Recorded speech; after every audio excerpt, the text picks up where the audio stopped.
A força de um líder não está na quantidade de pessoas que ele serve, mas sim na quantidade de pessoas que ele capacita. Olá, amigos e amigas prósperos, ou que, assim como eu, buscam a prosperidade através do desenvolvimento pessoal, intelectual e espiritual. Aqui quem fala é Franciélio Miranda. Seja muito bem-vindo a este canal sobre autoliderança e sobre liderança. Essa frase que iniciamos o vídeo, ela é atribuída a Napoleão Bonaparte e é justamente sobre esse gênio militar que nós iremos falar hoje. E nós iremos falar sobre 3 habilidades e 3 fraquezas desse homem que é extremamente polêmico, do qual muito se escreveu, inclusive ele é a segunda pessoa que é mais mencionada em livros na história, perdendo apenas para o nosso Senhor Jesus Cristo. Napoleão Bonaparte vai nascer na ilha da Córcega em 1769. Essa ilha, inclusive, é uma ilha lendária, pois ali se refugiou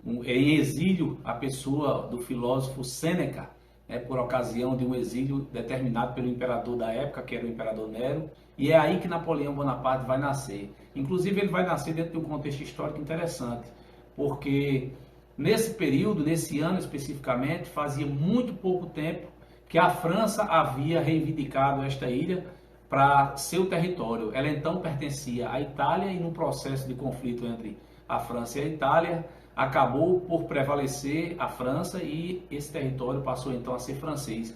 Logo, Napoleão vai nascer exatamente no momento em que a ilha acabara de passar a pertencer politicamente à França. Portanto, ele nasce francês por esse acidente histórico, vamos assim dizer. Napoleão vai nascer nessa ilha e também vai morrer em outra ilha, na chamada Ilha de Santa Helena, em 1821, por ocasião de sua prisão definitiva, momento em que ele, não tendo mais forças políticas quaisquer, ele vai acabar morrendo nessa ilha. Então Napoleão era uma figura interessante. Ele vai nascer numa ilha, vai viver sob condições imperiais continentais, vai ter ambições nesse sentido político, nesse sentido estratégico e militar, e vai morrer em outra ilha. Então parece um processo até um tanto irônico com essa figura que era uma figura extremamente continental, imperial. As habilidades militares de Napoleão Bonaparte serão desenvolvidas, sobretudo num período muito caótico da história da França, que é justamente o período revolucionário. Napoleão, como oficial das forças militares francesas, das forças armadas francesas, na verdade do exército francês, ele vai demonstrar em várias situações, vai demonstrar extremas habilidades em campo de batalha, no nível tático e também no nível estratégico. E isso vai chamar a atenção dos revolucionários que estão controlando ali o poder. Então havia um processo de espécie de revezamento na Revolução Francesa entre os jacobinos e os girondinos, de modo que eles ficavam de certa forma se alternando no poder. E isso gerava um caos tremendo, porque uma vez que os girondinos estavam no poder, assumiam então o poder, ou tomavam o poder nesse processo revolucionário, os jacobinos acabavam, pois, sendo praticamente dizimados. E o inverso também ocorria, porque, aliás, a Revolução ela foi ela esteve muito mais nas mãos, no sentido do poder dos girondinos, aliás, dos jacobinos, do que dos girondinos. Pois bem, Napoleão nesse caos, no meio desse caos, ele vai ser então notado pelos revolucionários e ele vai ser chamado pelo poder que estava então instituído, que era o poder, naquele momento, o poder mais moderado, vamos dizer assim, pois a Revolução já tinha passado por diversos problemas de ordem revolucionária mesmo, propriamente, e sendo então convocado devido aos seus méritos militares, convocado então para debelar alguns movimentos internos antirrevolucionários, ele acaba, pois, tendo êxito nesse processo todo, e isso vai dar ainda mais uma notoriedade, uma proeminência política a esse general. Napoleão vê nisso a oportunidade de então ascender politicamente. E aí ele se envolve politicamente de modo que ele acaba por proporcionar um golpe do chamado 18 Brumário, e vai assumir o poder consular na França, vai se tornar o primeiro cônsul e assume então o poder. E imediatamente nesse processo ele vai ordenando as coisas pelas suas habilidades e então vai assumir definitivamente o poder como imperador, através também de um outro golpe. Enfim, assumindo o poder imperial, ele vai continuar e ampliar as guerras que a França empreendia, não somente internas, mas principalmente externa. Pois Napoleão vai resolver o problema político interno, vai colocar ordem nessa bagunça, desse caos que se encontrava a França, e a partir de então ele vai ampliar os territórios franceses, os territórios políticos, as estruturas, vamos dizer assim, que vão trazer algum retorno econômico para a França, no seu processo de recuperação econômica, inclusive, e também nas suas ambições para conquistar, para ampliar e para recriar, ou fazer renascer, melhor dizendo, o chamado Império Carolíngio.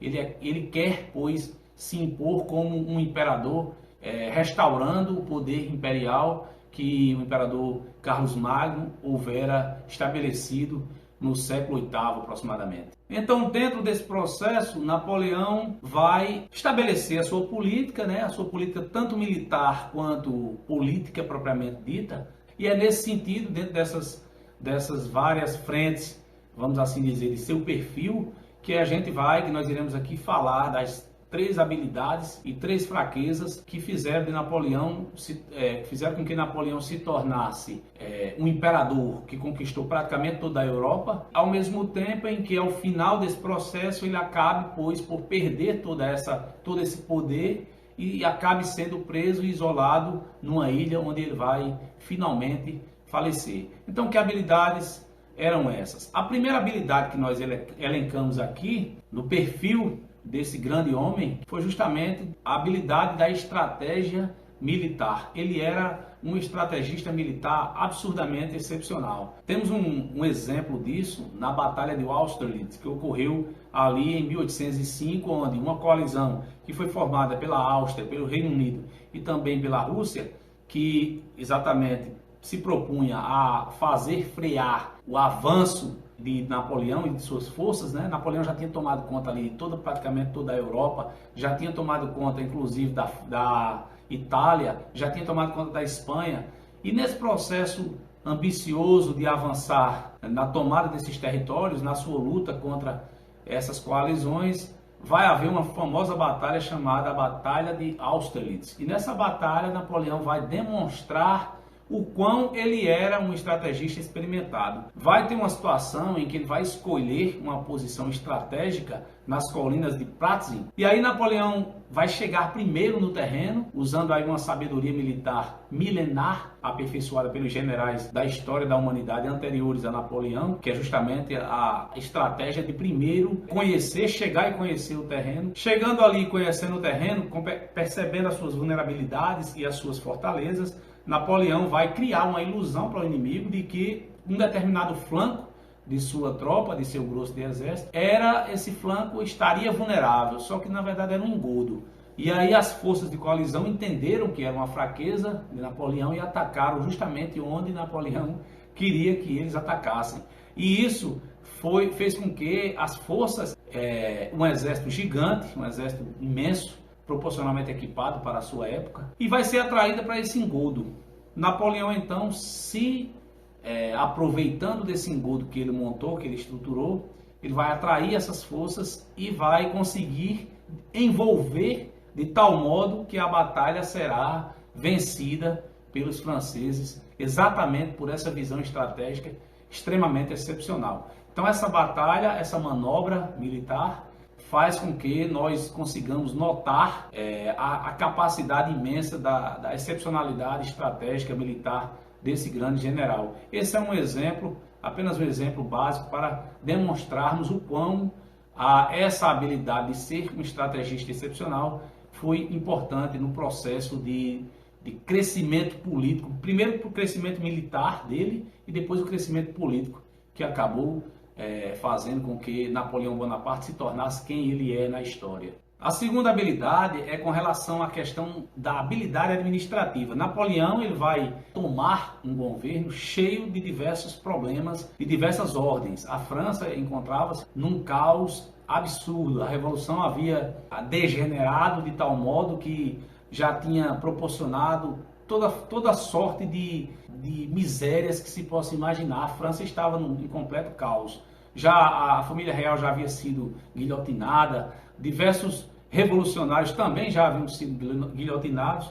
E Napoleão, então, tomando consciência disso, tendo plena convicção disso aí e sendo extremamente objetivo, ele vai estabelecer uma organização, uma reorganização administrativa que vai restabelecer a ordem. E ele faz isso, inclusive, criando um código, estabelecendo um código de ordem que vai retomar a questão da propriedade privada. A terceira habilidade em todo esse processo de ascensão militar e política de Napoleão foi justamente essa habilidade do carisma e da liderança. Napoleão ele fazia discursos extremamente emotivos, ele apelava bastante pela parte mais com a intimidade emocional do guerreiro. E aí ele se dirigindo às tropas, ele fazia um discurso que era comovedor. Além disso, Napoleão também ele se mantinha numa conexão com seus soldados muito íntima. Apesar de ele estar lá no topo da cadeia, vamos dizer assim, no topo da cadeia hierárquica, ele se mantinha extremamente popular, porque ele se relacionava diretamente com seus soldados, independente da graduação, e isso criava uma popularidade imensa. Bem como ele também liderava as suas tropas em combate, sempre dando realmente o exemplo como o primeiro a estar na frente de combate. Napoleão não era um guerreiro que se esquivava de sua condição militar em combate. Pelo contrário, ele sempre estava realmente no front, estava sempre em frente à situação mais adversa que fosse possível. E isso fazia dele, tornava-o extremamente popular. E aí ele participava inclusive do cotidiano, do dia a dia daquele soldado. Ele visitava a barraca do guerreiro mais modesto, daquela tropa mais modesta do seu exército, daqueles oficiais e graduados de mais baixo grau na hierarquia militar. Ele fazia esse alinhamento direto com o soldado frente a frente. Criava, pois, isso aí uma sinergia que o soldado sentia na presença de seu mais alto chefe, que era o general Napoleão Bonaparte. Então, essas habilidades fizeram dele tanto um general, um líder carismático, quanto um líder efetivamente exemplar, sobretudo em situações de combate real. Então, essa habilidade do carisma e da liderança fizeram com que Napoleão tivesse esse processo de ascensão. Todas essas habilidades que nós mencionamos, essas três habilidades, foram então aquilo que de mais elevado ele tinha e que fizeram com que ele conseguisse avançar nesse processo de ascensão desde sempre, desde quando ele entrou na escola militar como cadete, até ele ser definitivamente isolado e preso na chamada Ilha de Santa Helena. E quanto às fraquezas? Nós também elencamos três fraquezas desse grande gênio militar. Iremos aqui detalhar cada uma delas. A primeira fraqueza que nós identificamos é com relação à ganância desmedida. Napoleão ele tinha uma visão política extremamente gananciosa. Ele queria transformar a França não apenas num país proeminente politicamente, mas principalmente queria transformar a França verdadeiramente num império, no resgate do Império Carolíngio, que foi estabelecido no século VIII, entre o século VII e o século VIII, pelos carolíngios, sobretudo com a figura de Carlos Magno, que vai, na verdade, a Europa vai se reorganizar a partir de Carlos Magno.